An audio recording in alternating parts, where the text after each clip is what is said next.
Aaron Dykes here for TrueStreamMedia.com, and I continue to encounter people who just think that science is here to give us little Christmas gifts all the time, and that any technological developments are automatically for our benefit.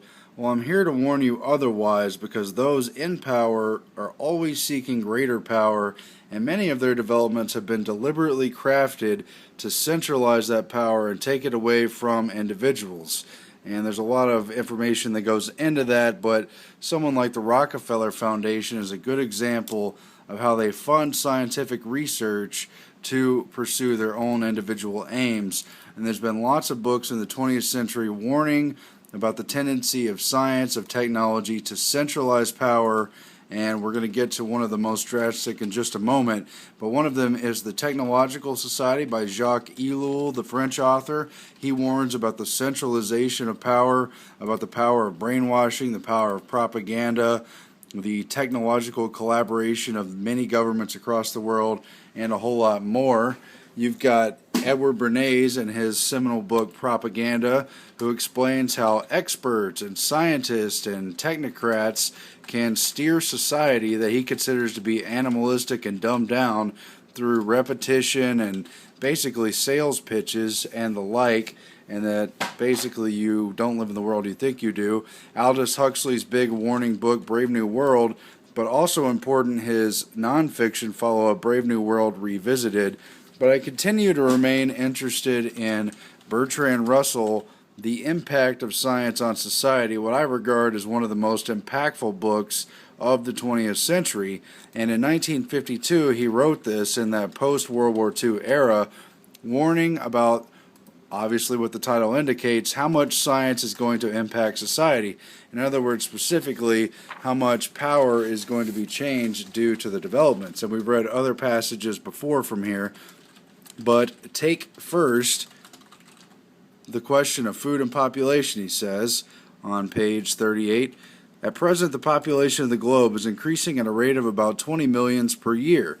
Most of this increase is Russia and Southeast Asia. The population of Western Europe and the United States is nearly stationary. Meanwhile, the food supply of the world as a whole threatens to diminish as a result of unwise methods of cultivation and the destruction of forests. This is an explosive situation. Left to itself, it must lead to food shortage and thence a world war. Technique, however, makes other issues possible. Vital statistics in the West are dominated by medicine and birth control. The one diminishes the deaths, the other the births. The result is the average age in the West increases. There's a small percentage of young people and a large percentage of old people. Some consider that this must have unfortunate results, but speaking as an old person, I'm not so sure. The danger of a shortage of world food may be averted for a time by improvements in the technique of agriculture, but if population continues to increase at the present rate, such improvements cannot long suffice.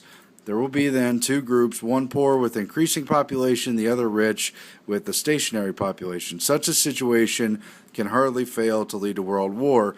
If there's not to be an endless succession of wars, population will have to become stationary throughout the world. This will probably have to be done in many countries as a result of governmental measures. So you see right away where they're concerned with population, they're concerned with food production. He regurgitates a lot of the Malthusian claims from Sir Thomas Malthus, one of the forefathers of eugenics, and directly of eugenics claims, and a lot of the specific pursuits of the Rockefeller Foundation in the 20th century. He goes on to say this will require an extension of scientific technique into very intimate matters. In other words, science is going to be used to intrude into your very bedroom, into your very body, into your very life. There are, however, two other possibilities. War may become so destructive that at any rate for a time there's no danger of overpopulation, or the scientific nations may be defeated as anarchy may destroy scientific technique. Biology is likely to affect human life through the study of heredity, and without science, men have changed domestic animals and plants enormously in advantageous ways. It may be assumed that there will change them much more and much more quickly by bringing the science of genetics to bear. Perhaps it may become possible artificially to induce desirable mutations in genes. So they're going to change human bodies, animals, plants. They're doing that now. Hitherto, the only mutations that can be artificially caused are neutral or harmful. In any case, it's pretty certain scientific technique will very soon affect great improvements in the animals and plants that are useful to man. When such methods of modifying the congenital characteristics of animals and plants have been pursued long enough to make their success obvious, it's probable there will be a powerful movement for applying scientific methods to human propagation. So first they're going to genetically engineer the food, which they're obviously now doing. Then they will begin to genetically engineer humans to regard their reproduction, their propagation. There would be, at first, strong religious and emotional obstacles to the adoption of a policy, but say Russia were able to overcome these obstacles and breed a race stronger, more intelligent, more resistant to disease than any race of men has hitherto existed.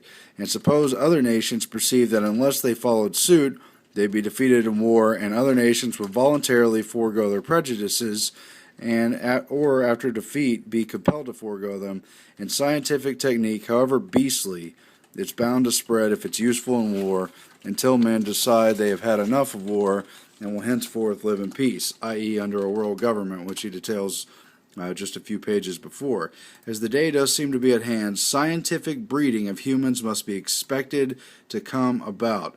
He'll discuss this in a later chapter, and I'll jump ahead to some of the key quotes from later in that chapter where he says, he discusses a hypothetical Nazi-type regime and how they may develop a system, one may surmise, that will run something like this.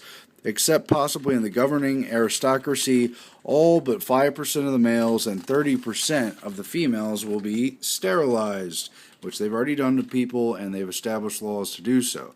The 30% of females will be expected or compelled to spend the years from 18 to 40 in reproduction in order to secure adequate cannon fodder. As a rule, artificial insemination will be preferred to natural methods.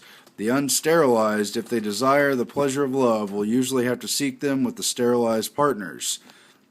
And in other quotes, he also adds that sires will be chosen for various qualities, some for muscle, others for brains. All will have to be healthy, and unless they're to be the fathers of oligarchs, they will have to be of submissive and docile disposition.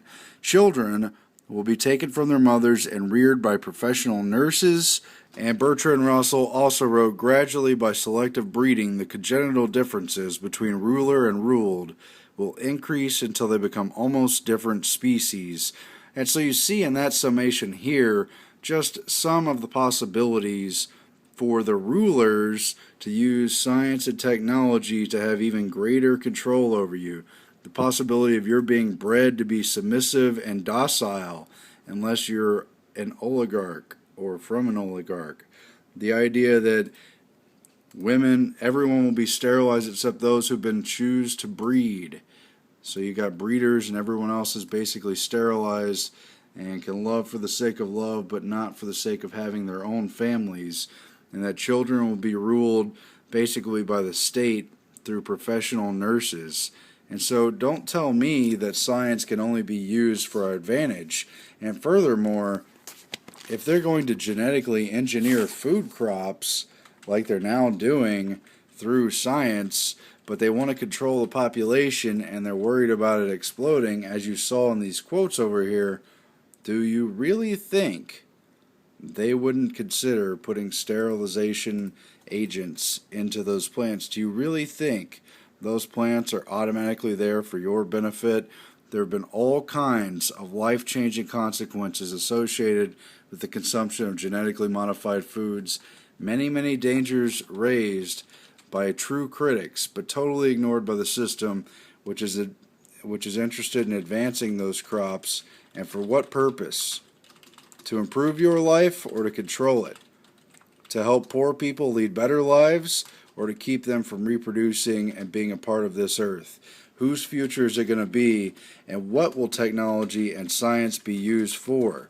Obviously, it could be used for good. It could be a double-edged sword, but who is in control of it? And why do you automatically trust it? Signing off for TrueStreamMedia.com, I'm Aaron Dykes.